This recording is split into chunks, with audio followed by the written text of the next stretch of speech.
Buenas tardes.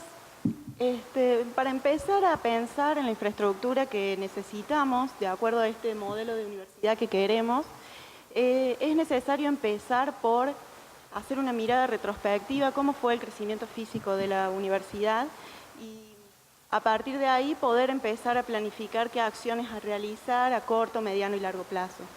Entonces vamos a empezar por hacer una breve mirada histórica, hacer una breve reseña de cómo fue creciendo la planta física de la UNC. Bueno, la primera localización de la universidad, cuando se produce la nacionalización en el año 1856, es la manzana jesuítica, en el centro histórico, actualmente declarada Patrimonio de la Humanidad por la UNESCO. Esta manzana, en donde se localiza la iglesia de la Compañía de Jesús, se termina de completar con los edificios de la universidad, como la Facultad de Ciencias Exactas, Físicas y Naturales, el Colegio Nuestra Señora de Montserrat, el Museo Histórico, la Biblioteca Mayor. En ese momento este era el polo de la vida académica de la ciudad de Córdoba.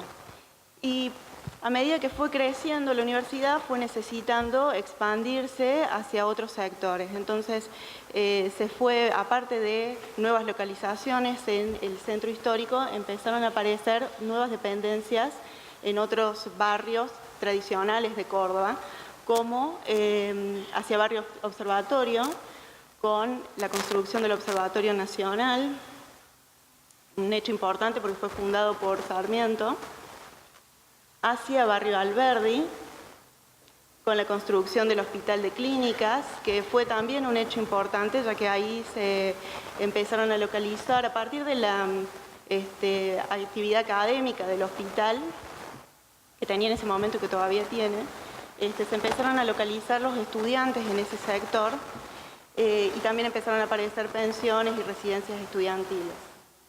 A partir de esto se empezó a llamar a este sector de la ciudad el barrio de Clínicas, se empezó a conocer como el barrio de Clínicas. Esto fue también importante ya que la Universidad Nacional de Córdoba se convirtió en la primera universidad de Argentina en tener como un barrio propio de alguna manera, ¿no? Y además allí se gestaron importantes movimientos sociales como la reforma del 18. Bueno, también en Barrio Alberdi hay importantes otros edificios importantes de la UNC, también la Maternidad Nacional, la Escuela Práctica de Medicina y la Escuela Superior de Comercio Manuel Belgrano. Bueno, hacia Barrio Nueva Córdoba, acá vemos lo que es hoy el anexo de la Facultad de Lenguas y el Museo de Antropología. El barrio Nueva Córdoba es ahora, digamos, el de mayor población de estudiantes. Y finalmente llegamos a Ciudad Universitaria.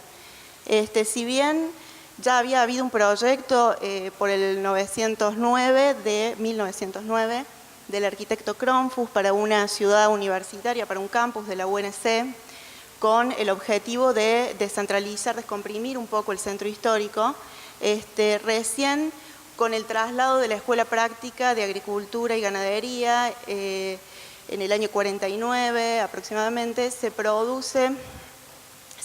llega al proyecto de la Ciudad Universitaria Estudiantil. Este proyecto del arquitecto Sabaté consistía en un eje central, que es hoy el Boulevard Enrique Barros, que culminaba en el pabellón Argentina.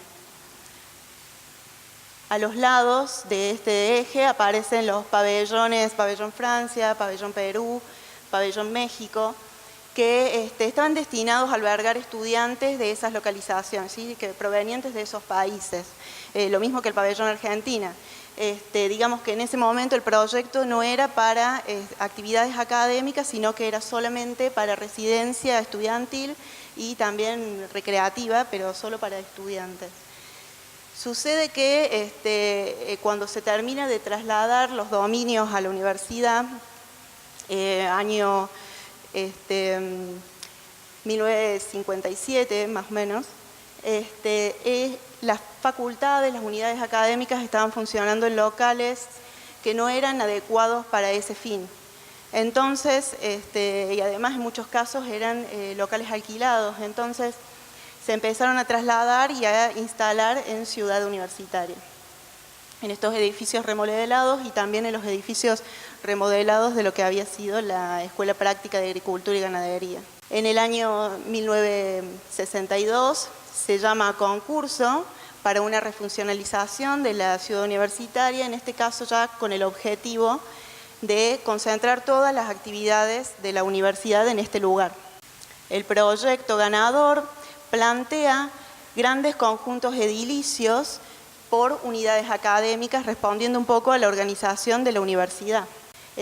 A este proyecto responden los edificios de la Facultad de Ciencias Económicas y el edificio de Ingeniería.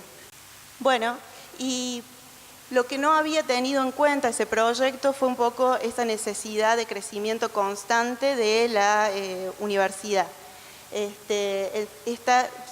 Constantemente se está expandiéndose, creciendo y en constante transformación. Esto ya es una imagen del 90, cómo fue creciendo. Acá ya aparece en la Facultad de Arquitectura y Psicología, por ejemplo. Esto ya es el año 2000 y esto ya es Ciudad Universitaria hoy, el modelo fragmentario de lo que hablaba recién el arquitecto Dutari. Lo importante de decir es que esto nunca se terminó de concretar, este traslado por completo de las unidades de todas las dependencias académicas de la universidad a este lugar, sino que siempre la universidad mantuvo sus localizaciones históricas en el centro de la ciudad y se mantuvo así como en constante relación con los cordobeses. Bueno, y como para ir cerrando un poco y para terminar de entender la dimensión y la complejidad de la problemática de la infraestructura de la UNC, vamos a ver algunos números. Bueno, esta es la cantidad de estudiantes que tiene la universidad, tiene 132.410 estudiantes, 9.874 cargos docentes y 3.327 cargos no docentes. Esto obviamente repartido entre todas las carreras de grado, posgrado, pregrado y el nivel medio. Y también una cantidad infinita, o bueno, no infinita, pero inconmensurable de egresados.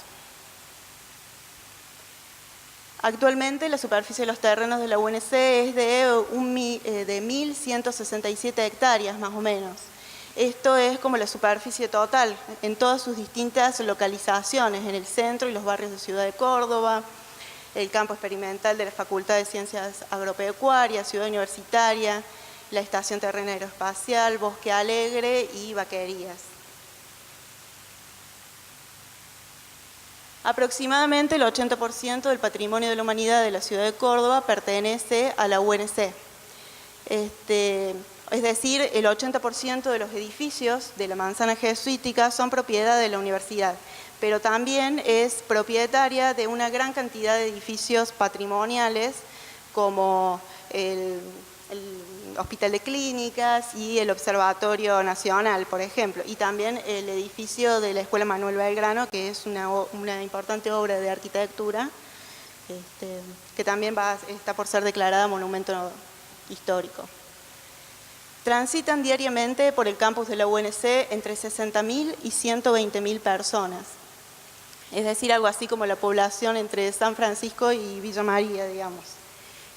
Obviamente que esta cantidad de gente, este movimiento es fluctuante a lo largo del día y también durante los días de la semana, como hablaba también el arquitecto Dutari recién, en donde cambia el uso de la ciudad universitaria y pasa de ser algo académico y se convierte en un lugar de recreación el fin de semana.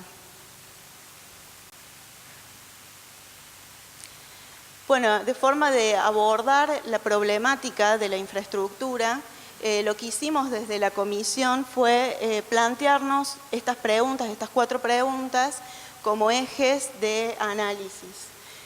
Entonces ahora van a hablar los siguientes disertantes de las respuestas de estas preguntas. En primer lugar, cómo eficientizar la gestión ambiental en la UNC, va a hablar la arquitecta Viviana Rodríguez.